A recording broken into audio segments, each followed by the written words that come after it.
Hello again. I posted Michael will be a guest speaker at the DNC convention.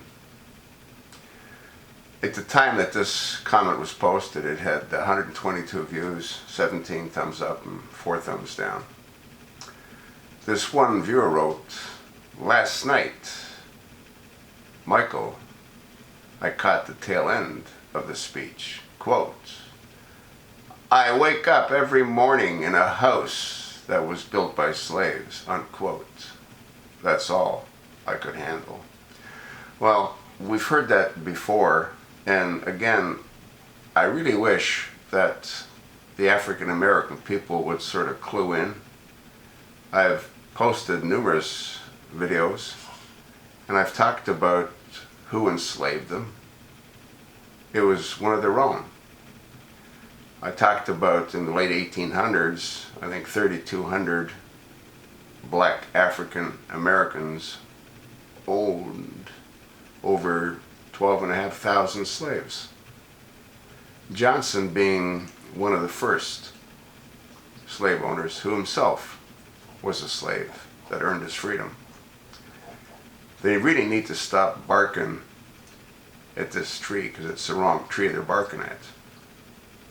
If they want reparation, let them go to the Democrats and to the African Americans themselves. Why the Democrats? Well, it's rather simple. We've been spun a story about the Civil War being fought over freedom for the slaves. That's not true. The Civil War was fought because the South wanted to break away, and the North knew that they needed the tax-based revenue coming out of the South. That's why there was a Civil War. The freeing of the blacks was a byproduct because the Republicans didn't believe in slavery. But it was the Democrats that enslaved the blacks as well. It was the Democrats in the late 1800s that formed the Ku Klux Klan, which hung blacks from trees.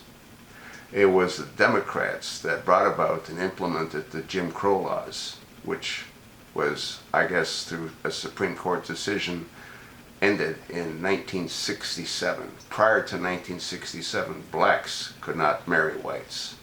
That's why there was no marriage certificate for the whore that spit out this freak, if it was even her that did it, Ann Dunham.